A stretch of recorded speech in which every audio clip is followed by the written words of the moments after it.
오늘 하나님 말씀의 제목은 나는 그리스도인인가? 라는 제목으로 하나님 말씀을 증거하겠습니다. 하나님께서는 대부분의 경우 나누시는 하나님이십니다. 우리가 주 예수 그리스도의 몸된 교회 안으로 들어올 수 있도록 하나 되게 하시고, 또 우리 안에 계시는 성령님께서는 하나 되도록, 성령이 띠 안에서 하나 되도록 역사하고 계시지만 하나님께서는 철저하게 나누시는 분이십니다. 빛과 어둠을 나누셨습니다. 남자와 여자의 차이를 두시고 구원받은 사람과 구원받지 못한 그 사람을 나누십니다. 또 양과 염소를 나누고 계시죠.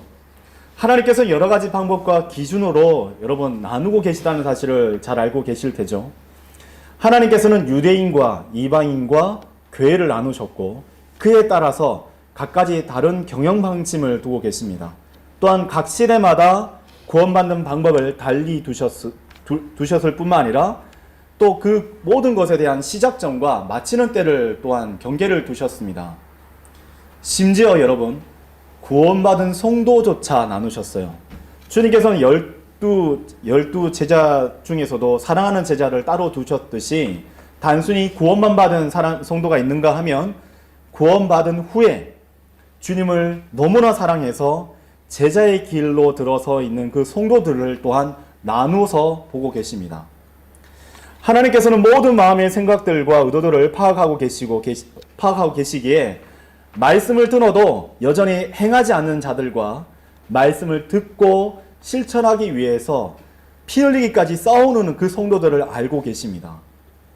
심지어 불의 가운데 있으면서도 진리를 붙잡고 있다고 하는 그 교묘하게 말하고 있는 그런 사람들 또한 정확하게 분리해내셔서 믿음의 성도들로 하여금 보호하고 계시는 것이죠. 성경은 구원받은 모든 사람들을 뭐라고 부르고 계시죠? 성도라고 부르고 계십니다. 그리고 오늘 본문 말씀을 통해서 우리는 하나의 사건을 목격하게 되죠. 안티오크에 있던 세상 사람들이 주님을 따랐던 이 제자들의 행실을 보고 그들을 뭐라고 불렀습니까? 바로 그리스도인이라고 불렀습니다. 여러분은 우리 구주 예수 그리스도의 제자이십니까? 또한 예수 그리스도를 닮고 예수 그리스도를 따르는 사람이십니까? 주님께서는 오늘 이 동일한 질문을 우리에게 던지고 계시는 것입니다. 오늘 제가 전하는 이 하나님의 말씀을 잘 들어보시고 여러분 자신이 단순하게 구원만 받은 사람인지 아니면 예수 그리스도의 참된 제자로서 하나님께서 제시해 주신 그 길을 묵묵하게 따라가 결국에는 그리스도인으로 불리기에 합당한 성도인지를 스스로 판단해보는 귀한 시간으로 삼으시기를 바랍니다. 나는 참된 그리스도의 제자입니까? 그 첫 번째로 그리스도인, 그 제자는 무엇이라고 성경은 말씀하고 계신가요? 여러분 마가복음 9장으로 가보실까요? 마가복음 9장 25절에서 26절 말씀을 함께 보시겠습니다. 마가복음 9장 25절에서 26절입니다. 예수님께서 백성들이 함께 달려오는 것을 보셨을 때 친히 그 부정한 영을 꾸짖고 그에게 말씀하시기를 너 말 못하고 귀먹은 영아 내가 너에게 명하노니 그에게서 나오고 다시는 그에게로 들어가지 말라 하셨느니라. 그러자 그 영이 소리치고 그를 심히 찢으며 그에게서 나왔더라. 이에 그는 죽은 자처럼 되었더라. 많은 이들이 말하기를 그는 죽었다라고 할 정도였더라 라고 되어 있죠. 예수님께서는 말씀으로 마귀를 물리치셨습니다. 그래서 우리는 생활 가운데서 이 말씀을 가까이 할 필요가 있는 것이죠. 자, 예수님께서는 선언하시자마자 마귀는 물러가고 마귀에게 사로잡혔던 사람이 노임을 받게 되는 광경을 우리는 보고 있죠. 이것은 우리가 구원받았을 때 일어나는 일을 단적으로 보여주는 예라고 할 수가 있습니다. 저는 마가복음 9장이 교리적으로 거듭난 사람에 대한 말씀이라고 주장하는 것이 아닙니다. 단지 이 말씀을 통해서 구원받은 성도들이 귀중한 영적 진리를 배울 수 있다는 점을 여러분에게 역설하고자 하는 것이죠. 오늘 본문에 나온 이 사람은 마귀로부터 노임을 받았고 살아있는 사람이었지만 마치 죽은 사람과 같았다라고 얘기하고 있습니다. 근데 오늘날 불행한 사실은 무엇인 줄 아십니까? 오늘날 대부분의 구원받은 사람들이 참된 생명을 소유하고 살아가고 있는 사람들이지만 하나님 앞에 마치 죽은 사람 마냥 심지어 이 세상 사람 보기에도 죽은 사람 마냥 살아가고 있다는 것입니다. 오늘날 구원받은 많은 사람들이 구원이 전부인 줄 알고 있어요. 그러나 다른 관점에서 보면 구원은 새로운 출생이요 새로운 시작일 뿐입니다. 마가복음 9장 26절에 보면 그러자 그 영이 소리치고 그를 심히 찢으며 그에게서 나왔더라. 이에 그는 죽은 자처럼 되었더라. 많은 이들이 말하기를 그는 죽었다라고 할 정도였더라 라고 되어 있죠. 이 사람은 마귀에게 사로잡혀 있다가 풀려나게 되었습니다. 주 예수 그리스도께서는 이 사람을 구출하셨고 구속하셨던 것이에요. 그는 완전히 자유로운 사람이 되었던 것입니다. 그러나 이 과정에서 이 광경을 지켜보고 있는 사람들 눈에는 이 사람이 마치 죽은 자처럼 보였던 것이에요. 물론 이 사람은 죽은 사람이 아니었습니다. 사람들이 이 사람을 자세히 살펴보니까 죽은 것 같이 되었다라고 얘기하고 있는 것이죠. 마가복음 그 다음에 9장 27절을 보세요. 그러나 예수님께서 그의 손을 잡아 그를 일으켜셨으니 그가 일어났더라 라고 되어 있어요. 주님께서 그를 마귀로부터 놓이게 해주신 것과 그를 일으켜 세워주신 일이 서로 별개로 일어난 것처럼 우리에게 지금 보여지고 있죠. 우리는 단순히 구원받은 것과 주님의 제자로서 불림을 받은 것은 별개의 일이라는 것을 이렇게 구별할 줄 알아야 됩니다. 소위 이 지역 교회 내에 출석하고 있는 이 구원받았다고 하는 성도들을 보게 되면 대부분의 경우 구원받지 않은 사람들과 같은 생활 방식을 추구하고 있는 것을 보게 돼요. 영원한 생명을 받았고 참된 생명을 소유하고 있지만 그 생명이 겉으로 드러나지 않게 되는 것을 볼 수 있어요. 그래서 다른 사람들이 봤을 때에, 가까운 우리 가족들이 봤을 때에도 저 사람이 거듭난 사람이 맞나? 하나님의 사람이 맞나? 라는 의문점을 품게 되는 것이죠. 여전히 구원받기 전에 갔었던 장소에 갑니다. 같은 방식으로 얘기해요. 구원받기 전에 입었었던 찢어진 옷이라든지 막 속살이 다 드러나는 옷을 입고 다닌다? 또 구원받기 이전에 사귀었던 사람들과 어울려서 지냅니다. 또 여전히 구원받기 전에 세상 사람들이 즐겨 듣는 음악들을 또 지금도 구원받았음에도 불구하고 듣고 있어요. 또한 구원받기 이전에 저질렀던 그 같은 죄를 여전히 짓기를 즐거워하며 같은 방식으로 살고 여전히 하나님이 아닌 이 세상 재물을 사랑하고 그것을 추구하고 살아가고 있습니다. 그래서 분명히 구원받기는 받았지만 죽은 자처럼 보이고 사람들은 그에게서 주 예수 그리스도로부터 온 그 생명의 흔적을 여전히 찾아볼 수 없게 된 것이죠. 우리 주위에 있는 사람들에게 당신이 알고 있는 사람 중 예수 그리스도를 따르는 사람이 있습니까? 라고 묻는다면 그 사람들이 우리를 떠올릴 수 있을까요? 저는 백정 형제를 떠올릴 수 있을 것 같아요. 저는 아무개 자매, 아무개 형제를 떠올릴 수 있을 것 같아요. 그렇게 여러분의 이름을 칭송할 수 있을까요? 우리가 복음과 진리를 전할 때 예전부터 우리를 아는 사람들이 대부분 관심을 갖지 않고 왜 귀를 기울이지 않는지 그 이유를 여러분 알고 계시죠? 복음을 전하는 사람과 복음을 들어야 될 자신과는 별다른 차이를 발견하지 못했기 때문에 그런 것이죠. 그래서 우리는 어떻게 하는 줄 아십니까? 우리를 모르는 지역에 가서, 모르는 사람들이 사는 지역에 가서 복음을 전하는 것을 원하는 것이에요.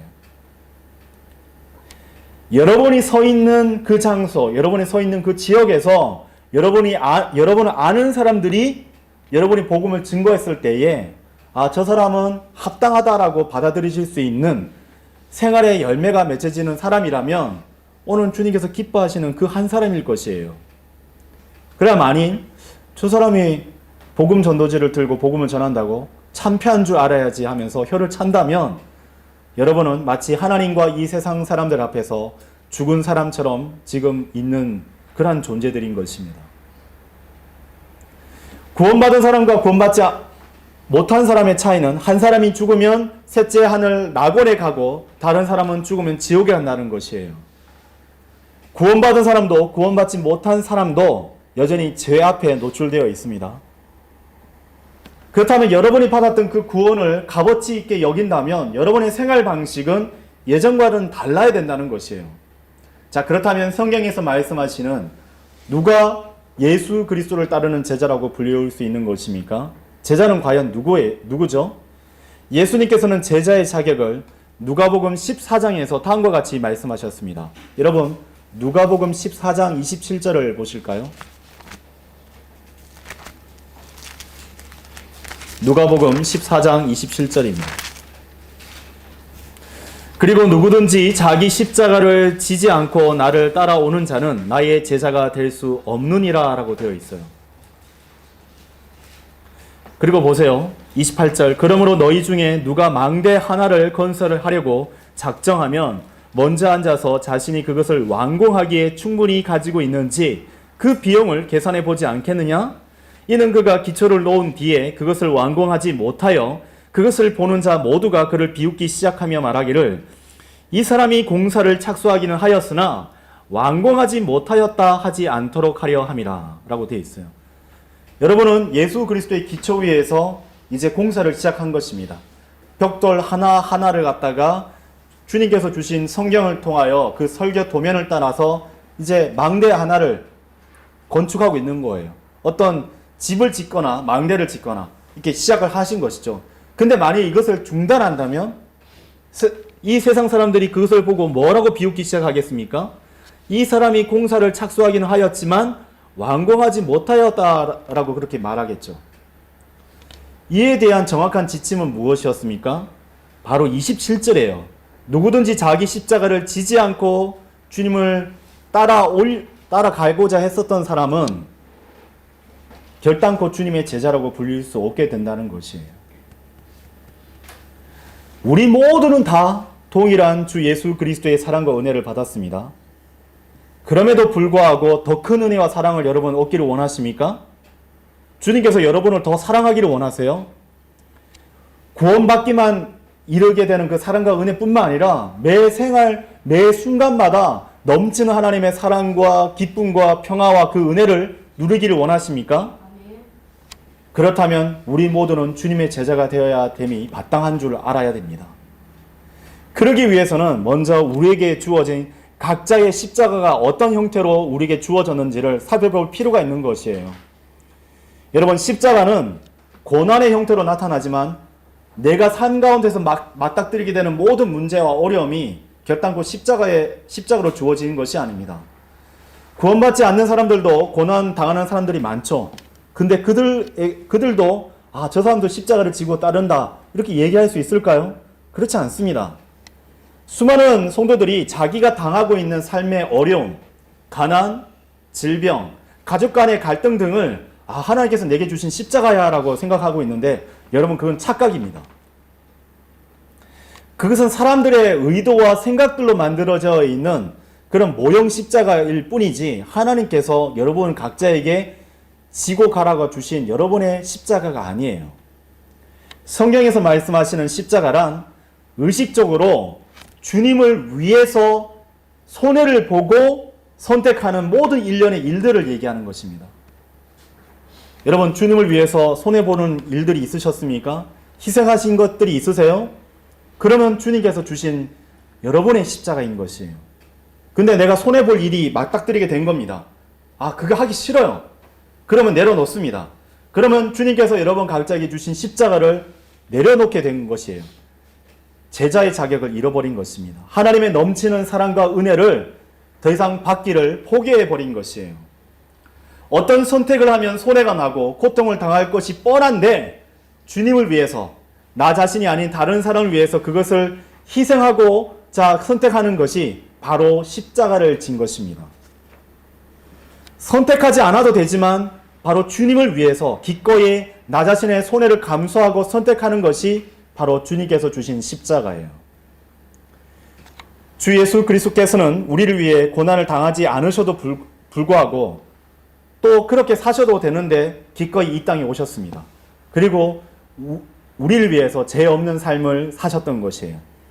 그러나 자신이 고통을 당하는 것을 알면서도, 손해가 난다는 것을 알면서도 바로 아버지 하나님을 기쁘시게 하기 위해서, 또 우리의 혼을 얻기 위해서 그 거친 나무 십자가를 지셨던 것입니다. 그러기에 구원받은 우리도 하나님을 위해서 손해를 감수하고 고난을 선택하면 그것이 바로 주님께서 기뻐하시는 우리의 자기 십자가가 되는 것입니다. 이 마지막 때에 주님께서는 성령님을 우리에게 내주하도록 허락하셨어요. 그리고 여러분 각자가 출석할 수 있는 지역교회를 주셨습니다. 이러한 일들이 교회 안에서 풍성히 열매 맺어지기를 바라고 우리를 구원으로 예정해 주신 것이에요.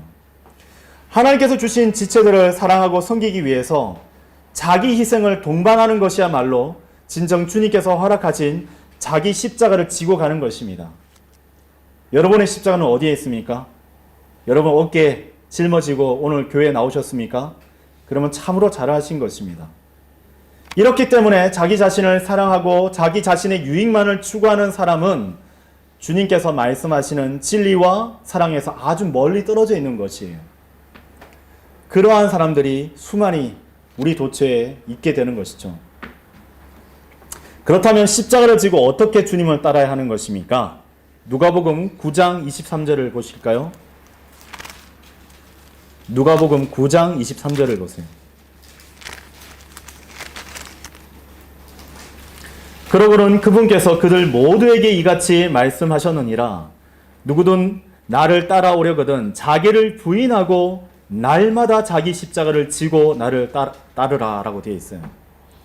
자, 십자가가 무엇인지 이제 여러분 아셨죠? 근데 주님을 따르기 위해서 선행되어야 될 것이 있다고 말씀하시는데 그것이 무엇이냐? 자기를 부인하는 것입니다. 자기 부인. 저는 고생이 싫습니다. 저는 가족을 사랑해요.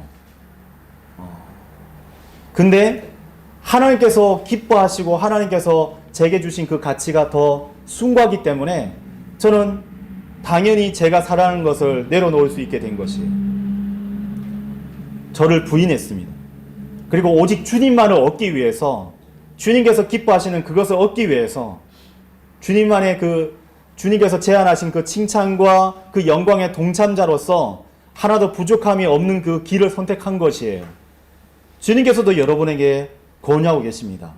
자기를 부인하고 자기 십자가를 지고 나를 따를 것을, 주님을 따를 것을 명령하고 계시는 것이에요.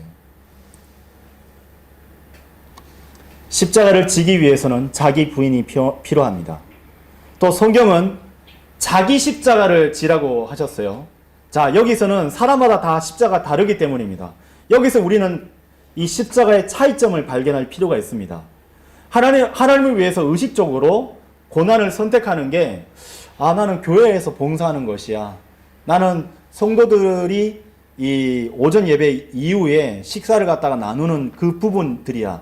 그래서 다른 자매들한테도 이 자매님이 다른 자매에게도 너도 내가 졌던 이 십자가를 너도 져라고 강요하는 모습을 볼 수 있어요. 그렇게 해서는 안 됩니다. 왜냐하면 각자 지는 십자가 다 다를 뿐이에요. 내가 이렇게 희생하고 섬기고 있는데 저 자매도 저 형제도 그렇게 마땅히 해야지 라고 내가 지고 있는 십자가 그대로 상대방에게 강요하는 것은 주님께서 바라는 형태가 아님을 여러분 아셔야 됩니다. 십자가는 각 성도마다 그 형태가 달라요. 그리고 또 성경은 우리에게 주는 교훈은 무엇입니까? 날마다 자기 십자가를 지고 가는 것이에요. 날마다, 매 순간마다. 십자가를 지고 주님을 따라야 되는 그 주님의 제자는요, 날마다 자기 십자가를 지고 가야 됩니다. 주일에만 그럴듯하게 옷 갖춰 입고 예쁘게 차려 입고 교회 가면 그 외형을 다 갖춘 것이 아니냐 하는데 아니에요. 여러분 6일 동안 카인처럼 살다가 오늘 하루 아벨처럼 나온다고 한들 그게 영과 진리 안에서 드리는 참된 경배가 될 수 있겠습니까? 아님을 여러분 잘 아시잖아요. 이제 여러분은 자기를 부인하고 각자 여러분에게 주신 자기 십자가를 지고 날마다 주님께 나아가는 그런 참된 제자가 되시기를 바랍니다. 나는 성경이 말씀하시는 그리스도인인가? 그 두 번째로 주님께서 기뻐하시는 참된 제자가 되기 위해서는 마치 출산의 고통을 치르는 과정이 필요합니다.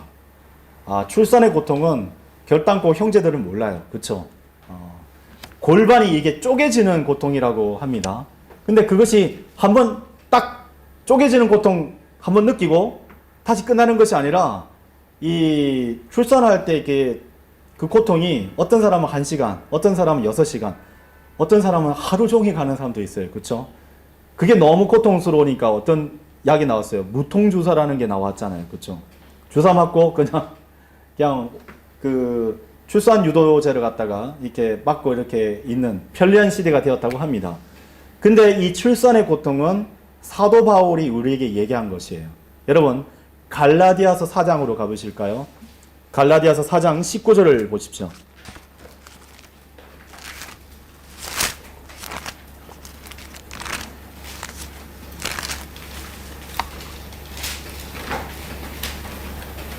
갈라디아서 4장 19절.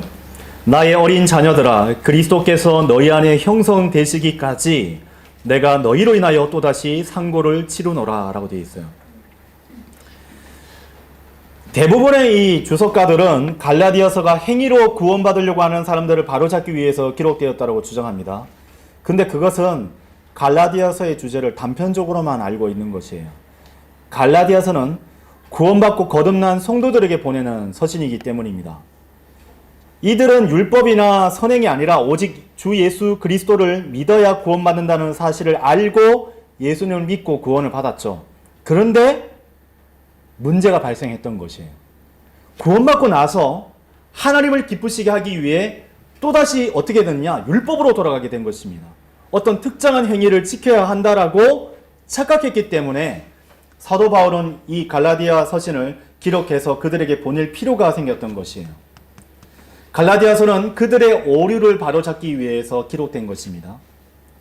갈라디아서가 말씀하고 있는 것은 구원받기 위해서는 주 예수 그리스도를 믿는 방법밖에 없는 것처럼 그리스도의 사랑, 즉 그리스도인이 되기 위해서도 역시 예수 그리스도를 믿고 따르는 방법밖에 없다는 것을 가르치고 있는 것이에요. 우리가 구원받았을 때 엄청난 일이 벌어졌죠. 그렇죠? 죽어있던 영이 살아나게 되었습니다. 이것이 바로 거듭남이죠. 죽었던 영이 다시 태어났다는 것은 우리 안에 엄청난 일이 벌어지게 된 것이에요. 하나님을 경배할 수 있게 된 것을 의미하는 것입니다.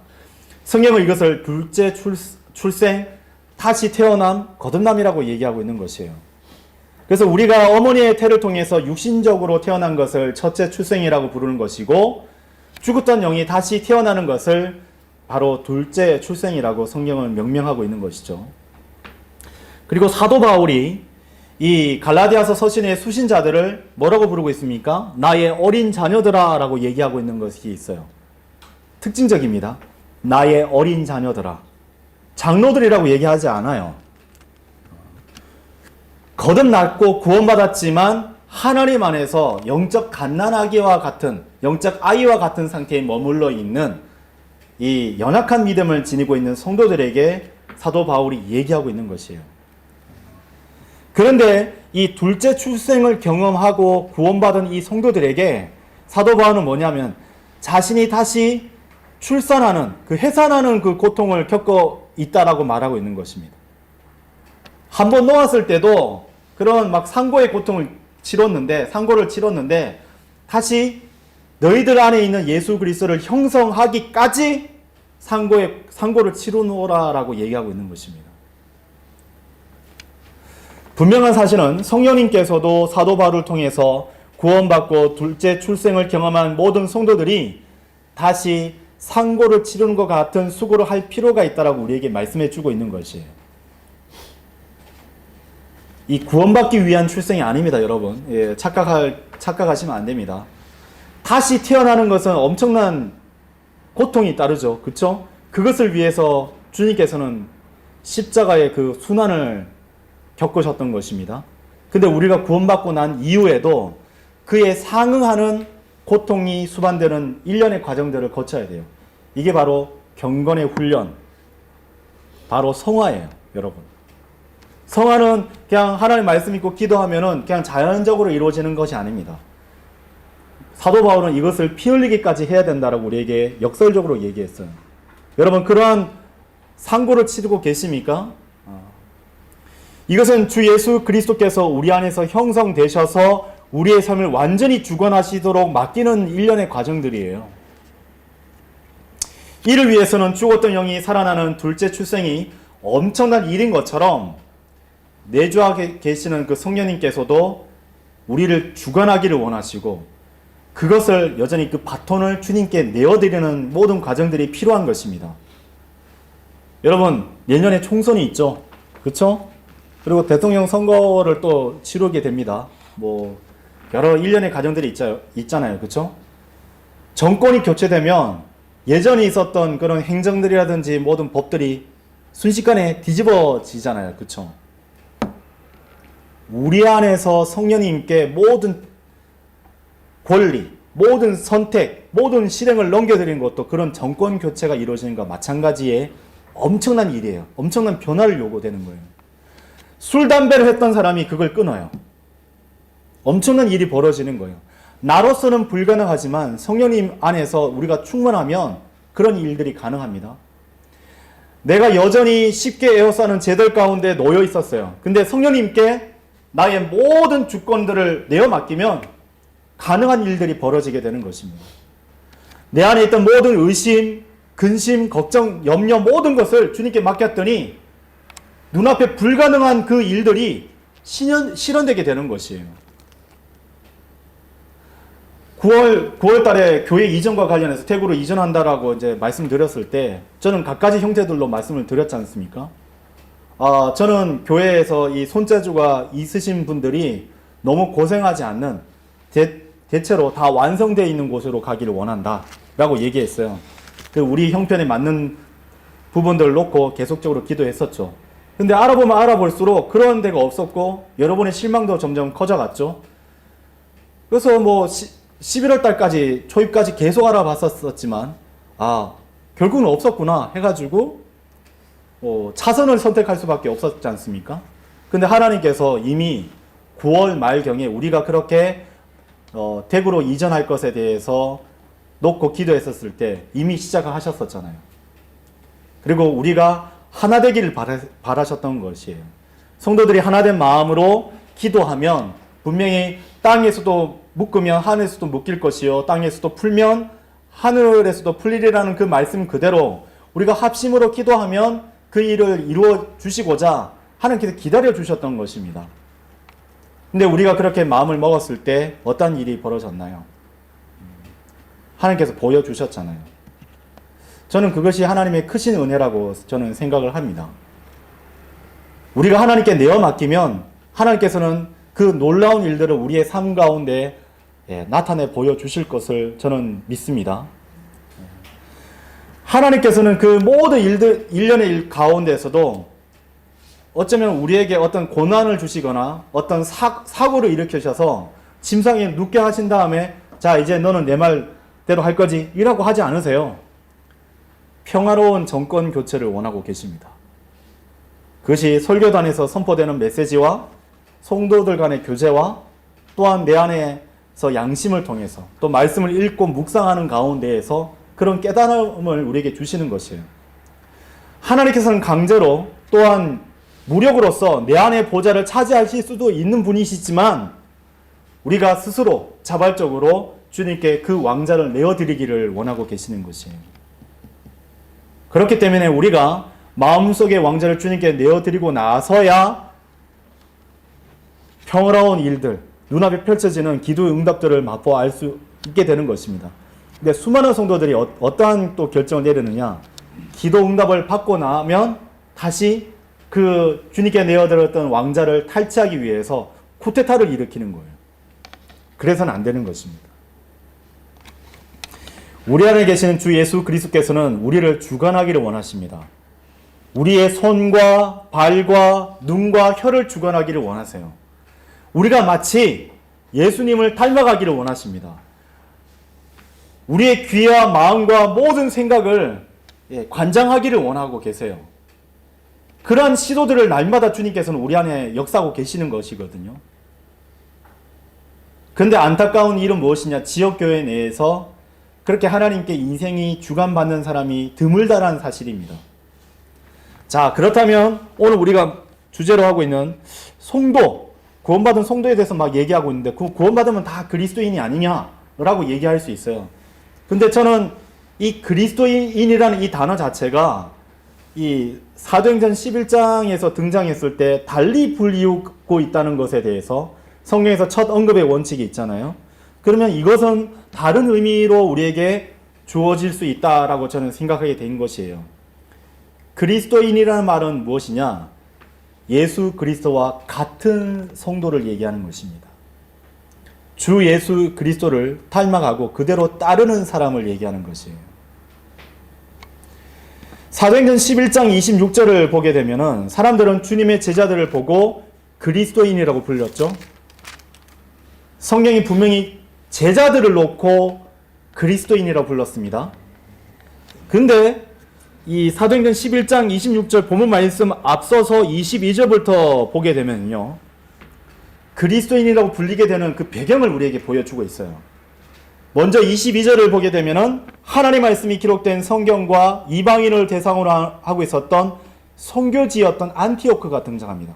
이 안티오크는 매우 중요하죠. 그렇죠? 동시에 배교한 성경이 등장한 곳이기도 하죠. 이곳에 하나님의 말씀을 사모하는 성도들이 스스로 모였어요.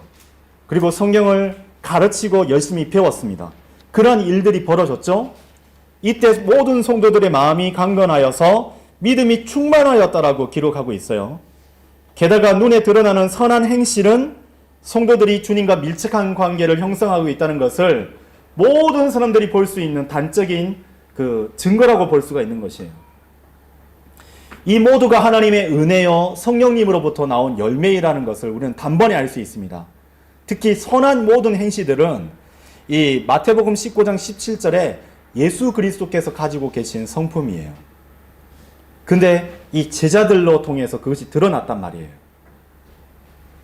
이때 안티오크에서 주님의 제자들을 향해서 뭐라고 불렸습니까? 그리스도인. 즉, 주 예수 그리스도를 따라 살아가는 사람 또는 예수 그리스도를 닮은 사람이라고 부르게 된 것입니다. 그래서 저는 의식적으로 다 그리스도인이라고 부르진 않아요.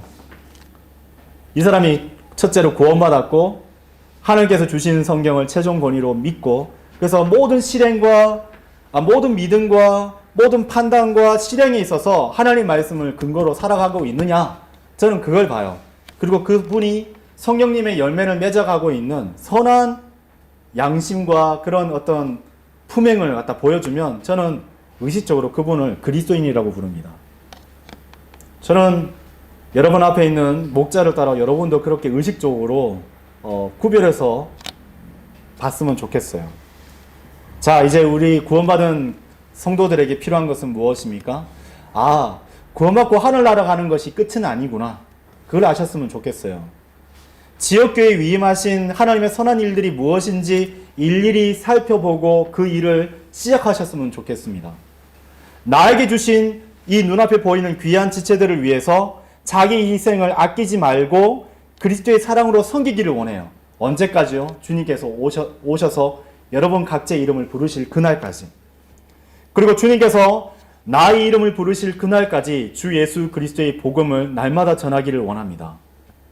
하나님께서 구원받은 우리들 안에 계신 그 구주 예수 그리스도께 드러나는 그 예수님께서 우리 안에 계신다는 것을 우리 주변의 사람들이 알 수 있도록 드러나는 그 생활 방식들을 추구하기를 원해요. 술집을 왜 어슬렁거립니까? 왜 세상 사람들과 자주 약속을 만들어서 회식 자리를 만드시죠? 그럴 필요가 없습니다. 믿음 안에 있는 성도들과 더 동독한 관계를 유지하셔야 되죠. 이로써 그리스도의 심판석 앞에 우리가 섰을 때에 이 일을 위해서 얼마나 많은 상고의 고통을 또 수고를 다했는지에 따라서 평가를 받게 될 것입니다. 그리고 주님께서는 우리를 들여다보실 것이에요. 자신이 우리 안에서 얼마만큼 형성되었는지를 살필 것이에요. 그리고 그것에 따라서 보상과 왕권을 우리에게 주실 것입니다. 여러분 그것을 믿으십니까? 나는 주님 앞에 그리스도인인가? 마지막 세 번째로 그리스도인은 예수 그리스도에 관한 지식을 추구하는 자가 아니라 그리스도 예수를 아는 지식과 그 믿음으로 살아가는 자를 말합니다. 여러분 빌립보서 3장 8절을 보실까요? 빌립보서 3장 8절입니다.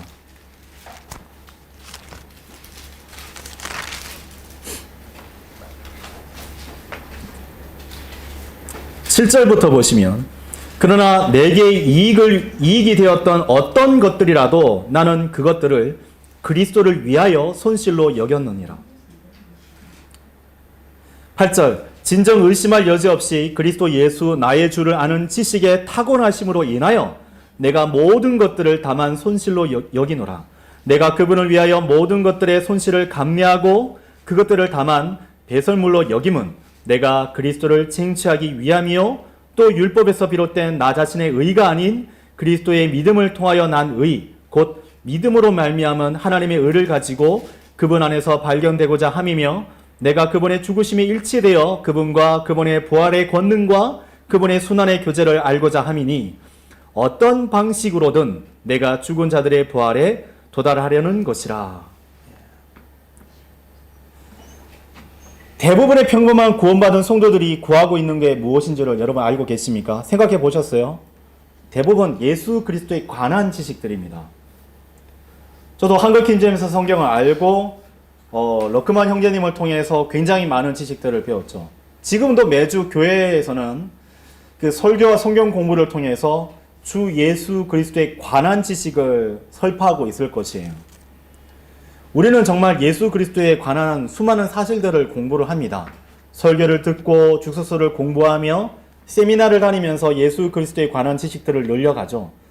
그런데 우리가 본받아야 했었던 이 사도 바울은 우리에게 무엇을 추구하라고 권면하고 계시죠? 사도 바울은 단순히 그리스도 예수에 관한 지식이 아니라 예수 그리스도를 아는 지식을 갖기를 원한다라고 얘기하고 있는 것입니다. 주 예수 그리스도에 관한 지식과 그리스도 예수를 아는 지식은 여러분 완전히 다른 것입니다. 사도 바울은 그리스도 예수에 관한 지식이 아니라 예수 그리스도를 아는 지식을 갈망했어요. 그것을 얻기 위해서라면 자기가 갖고 있는 모든 것을 배설물로 여기겠다고 했어요. 어떠한 희생도 감내하겠다라고 선언했던 것입니다. 주님의 생각과 자신의 생각이 같아지기를 원했습니다. 주님의 마음과 자신의 마음이 같아지기를 원했어요.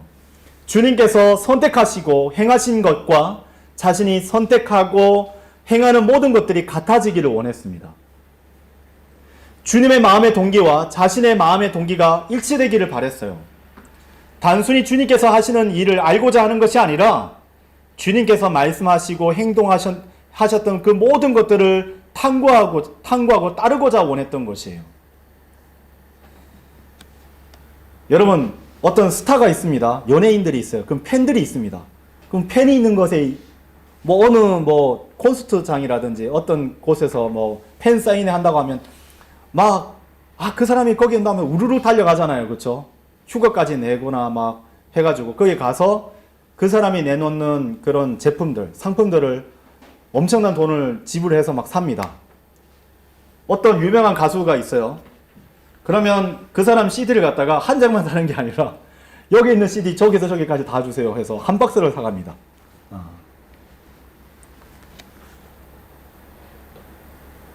그런데 제가 전에도 얘기했지만 그 스타들이 그 무대에 오르기까지 흘렸던 땀, 고뇌, 슬픔, 아픔, 그 모든 고민들에 대해서 그 사람들은 몰라요. 그 가족들은 알죠. 그의 친구들은 압니다. 그와 함께 같이 뛰어다녔던 같이 고생했었던 매니저는 알아요. 그렇죠? 저는 여러분에게 묻고 싶습니다.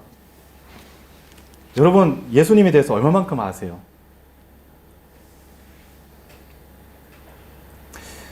앞서 말씀드렸지만 대부분의 성도들은 구원받고 나서는 예수 그리스도에 관한 지식을 얻는 데 시간을 많이 투자했습니다. 저도 마찬가지예요.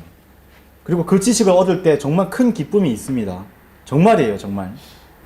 우리도 한때, 지금도 그렇지만 러크만 목사님의 주석과 책들을 공부하였잖아요. 저도 이 설교를 준비하기 위해서 러크만 형제님의 사도행전 주석서를 봤어요. 11장 26절 주석을 봤어요. 다른 사람들이 그러더라고요. 제가 의식적으로 성도와 그리스도인을 나눠서 얘기하니까 백정 형제는 좀 이상하다라고 저한테 얘기하신 분이 계셨어요. 그래서 정말 그런가?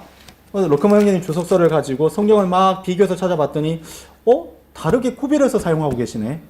이 단어를. 그걸 지금 설교로 여러분 앞에 지금 설교하고 있는 것이에요. 또 다른 분들은 제임스 낙스, 이제 또 다른 바이블 빌리버인 제임스 낙스 목사님의 책들을 통해서 공부했어요.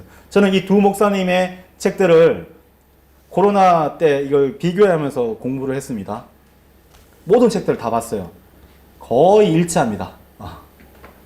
거의 교리 어떤 특정 부분들은 좀 다르지만, 몇 목사님은 이제 휴거될 때 이 땅에 이제 쏟고 가는 것이 있다고 하는데, 제임스 낙스 목사님은 그에 대해서는 동의하지 않으시고, 뭐, 일련의 그런 차이들이 있지만, 바이블 빌리버들은 독일한 성경적 교리를 다 지지를 해요. 우리는 그동안 제도권 교회에서는 단 한 번도 맛보지 못했던 진리의 정수들을 맛봐왔었어요. 그래서 대부분의 생리 형상을 빼고는 아마 우리가 초창기 때는 성경과 그 주석서들로 시간을 보내는 것을 즐겨했을 것입니다. 저도 그랬거든요. 먹고 자고 생리 형상을 해결하는 것 외에는 개혁 성경하고 그 다음에 이제 한글 킹제임스 성경, 러컴 형님 요한계시록 주석서 놓고 막 공부하는 것을 너무 기뻐했었던 적이 있어요. 심지어 습득한 지식으로 미처 모르는 사람들에게 가르쳐 주는 것 또한 기쁨이었습니다. 참 즐거움이었어요. 그 영적 희열은 말로 표현할 수 없는 그런 것이었습니다. 그래서 주님께서 진리가 너희를 자유케 하려는 그 말씀처럼 저를 얽매였었던 모든 것들이 이 참된 성경적 지식을 통해서 해방되는 것을 경험했을 때 너무 기뻤어요. 그러나 성경은 우리에게 진리의 지식을 추구했던 시간만큼 막중한 책임과 높은 기준을 우리에게 요구하고 계신다는 것을 저는 뒤늦게 깨닫게 되었습니다. 그리고 그것을 마치 교회를 늘리고 교회의 이익을 위해서라면, 그것이 거치는 것이 된다면 이것은 덮을 필요가 있다라고. 대한민국은 달라. 우리나라는 다르기 때문에 미국의 침례교회 사항과 우리나라는 다른 것이야 라고 하면서 성령님이 시대와 모든 인종을 초월하여서 역사할 수 있다는 것을 마치 거절하는 일련의 사람들을 보고 저는 경악을 금치 못했습니다. 그들은 예수 그리스도에 관한 지식을 열망했지만 그들 안에 예수 그리스도를 아는 지식이 없다는 것을 저는 발견했던 것이에요. 저는 그래서 저도 점검해 봤습니다. 코로나 시국 때 이 메시지를 계속 전했었잖아요. 우리는 과연 얼마만큼 예수님을 알고 있는 것인가? 여러분, 주님 앞에서, 그리스도의 심판석 앞에서 너야말로 나를 닮은 사람이다 라고 칭찬을 받기 위해서는 단 한 가지 길밖에 없습니다. 히브리서 5장 8절을 보실까요? 히브리서 5장 8절을 보세요.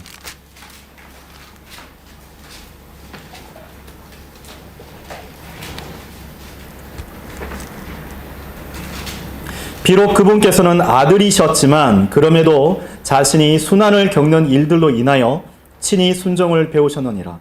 그리하여 완전하게 되신 그분께서는 자신에게 순종하는 자들 모두에게 영존하는 구원의 창시자가 되셨고 하나님께 멜키세덱의 계열에 따른 한 대제사장으로 부르심을 받았느니라 라고 말씀하고 계십니다.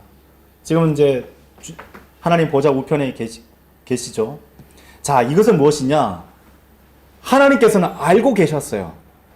근데 친히 그것을 몸소 순종하심을 통해서 그 순환 가운데에서 그것을 배우셨던 것입니다. 하나님께서 우리 또한 그 배웠던 지식을 우리의 삶 가운데 투영하여서 적용하여서 중단 없이 이루어가기를 원하고 계시는 것입니다.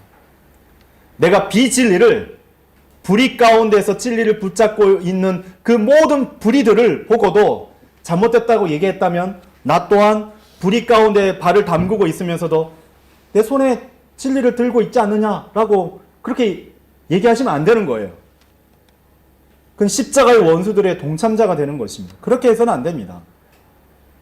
물론 구원받은 하나님의 가족이요 그리스도의 몸된 지체로서 우리 모두가 사랑해야 될 그러한 사람들이죠.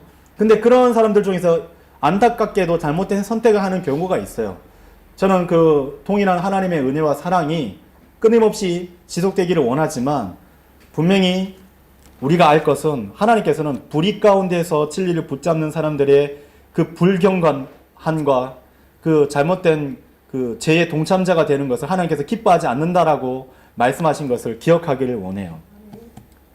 전능하신 하나님이신 주 예수 그리스도께서는 십자가의 순환을 받으신 일들로 통해서 순종을 배우셨다라고 우리에게 알려주고 계십니다.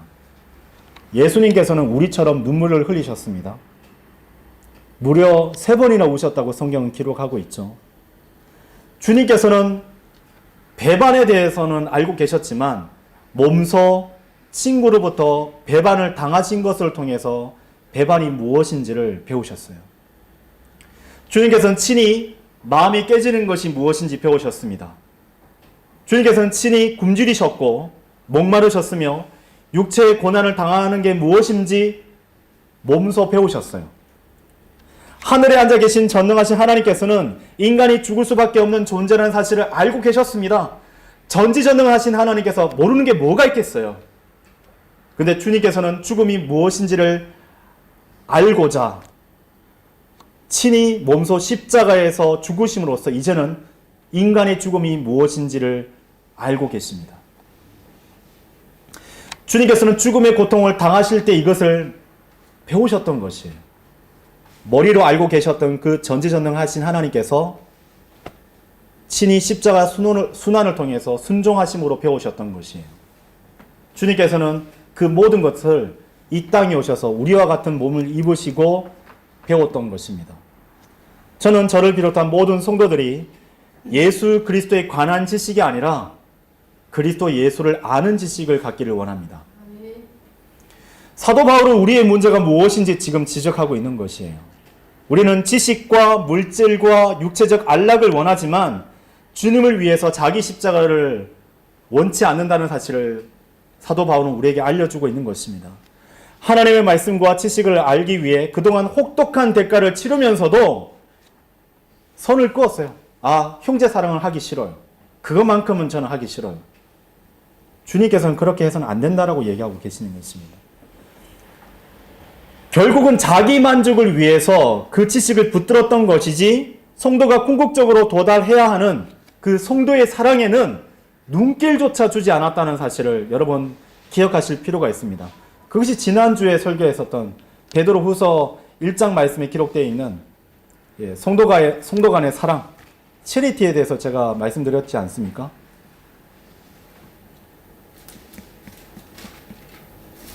자신의 이득과 그리스도 중 여러분 하나를 선택하라고 한다면 여러분 지체 없이 예수 그리스도를 선택하시길 바랍니다. 우리가 그리스도를 아는 지식과 믿음을 선택하게 되었을 때 비로소 그리스도께서 우리 안에서 형성되기 시작하시는 것이에요. 지금 이 시간 주님께서 우리에게 원하는 것이 무엇인 줄 알고 계십니까? 다시 우리가 예수 그리스도의 믿음을 따라서 온전한 믿음을 형성하기를 원하세요. 하나님께서 지금 우리에게 원하는 것이 무엇인 줄 알고 계십니까? 우리가 참된 제자요 그리스도인이 되기를 원하고 계시는 것입니다.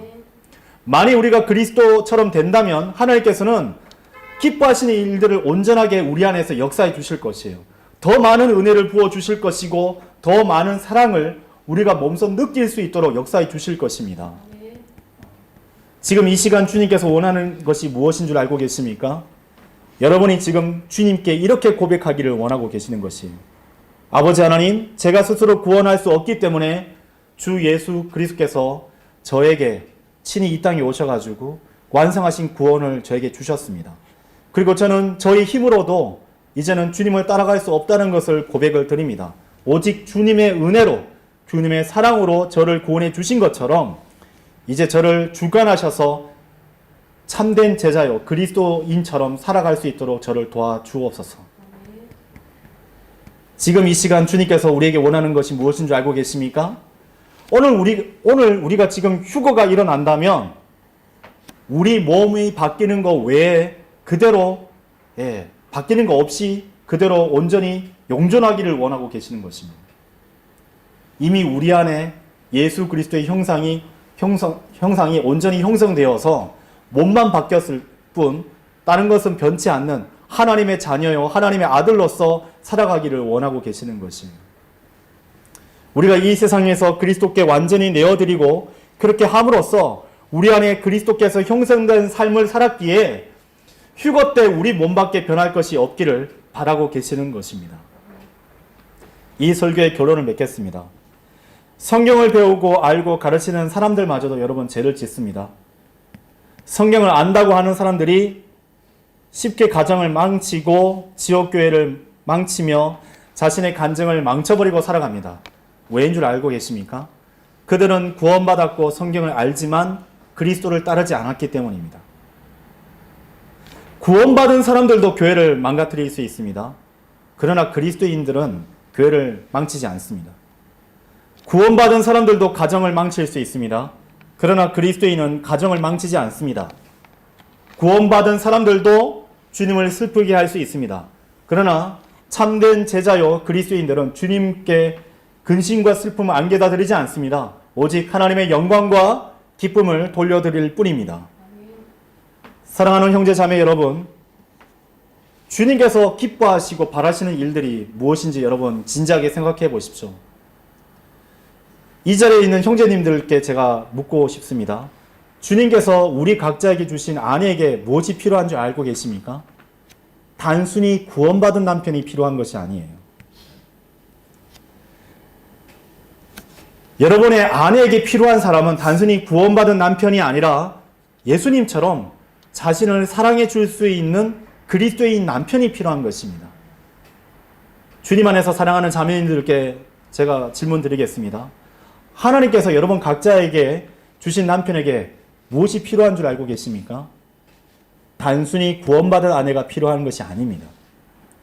여러분의 남편에게 필요한 사람은 단순히 구원받고 교회에 출석하는 아내가 필요한 것이 아니라 주 예수 그리스도께서 사랑해 주신 것처럼 자신을 사랑하는 그리스도인 아내가 필요한 것입니다. 여러분의 자녀들에게 필요한 것은 무엇이죠? 단순히 교회에 다니는 구원받은 부모가 아니라 그리스도처럼 사랑해 주는 그리스도인 부모가 필요한 것입니다. 구원받지 못한 세상 사람들에게 필요한 사람은 무엇인 줄 알고 계십니까? 그들에게 필요한 것은 교회나 다니고 성경이나 들고 다니며 성경은 무엇이 있으라고 이렇게 손가락 짚어가면서 지적질만 하는 그런 사람들이 필요한 것이 아니라 주 예수 그리스도처럼 자신들을 사랑하고 불쌍하게 여기며 복음을 전해주고 그리스도처럼 복이 될 수 있는 그러한 참된 그리스도인들이 필요한 것입니다. 오직 그리스도께서만이 사람을 구원하실 수 있고 오직 그리스도께서만이 구원받은 사람들을 그리스도인이 되게 해줄 수 있는 것입니다. 여러분, 우리 안에 그리스도가 형성되기 위해서는 구원받은 이후에 그냥 주님은 그저 셋째 하늘 하나님 보좌 우편에 계시는 분이 아니라 지금 우리에게도 필요하신 분이세요. 우리가 구원받을 때에도 믿음이 필요했던 것처럼 날마다 주님과 동행하기 위해서도 바로 믿음이 필요합니다. 이 시간 그 믿음을 요구하고 계시는 주 예수 그리스도께 순종하는 우리 모두가 되기를 바라며 이 설교를 마치겠습니다. 감사합니다.